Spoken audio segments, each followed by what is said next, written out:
Maintaining access is a very important phase of penetration testing. Let's assume our target has run our shell and life is good, and then suddenly the target turned off his computer or deleted the exe file. In this case, we're gonna lose everything. The point of this lecture is to explain how to survive after a reboot or shutdown of the target machine. I have created or summarized 3 steps of the actions that our binary will do before providing us a reverse shell.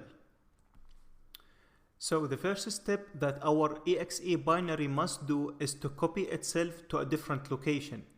And we will do that just in case our target has deleted the original exe file. Now, in order to copy a file, 2 parameters should be identified. The first one is the source path, which means the current directory where the shell exists, or in other words, the current working directory. The second thing is the destination path. Here in our example, I just picked up the documents folder.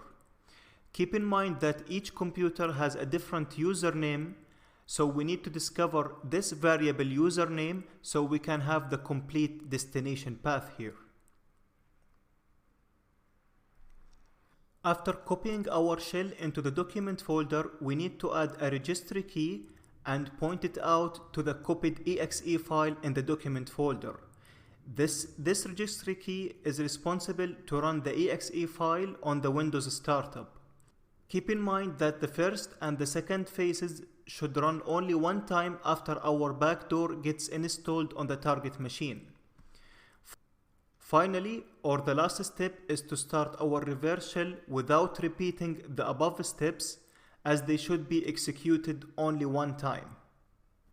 The challenge in this approach is since we don't know the current working directory nor the user profile, then we need to figure them out in the first place, and that will happen in a phase that I will call it a system reconnaissance. Now, to break down the workflow for our persistent shell, I made a simple flowchart, so let's have a quick look on it. So we will start with the system reconnaissance part, and the output of this phase is 2 things: the current working directory as well as the user profile.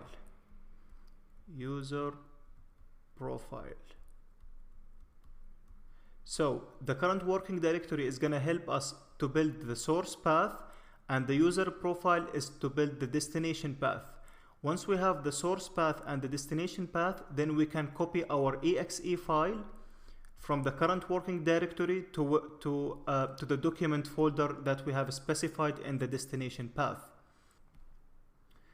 Next step is to figure out if we are running on the target machine for the first time.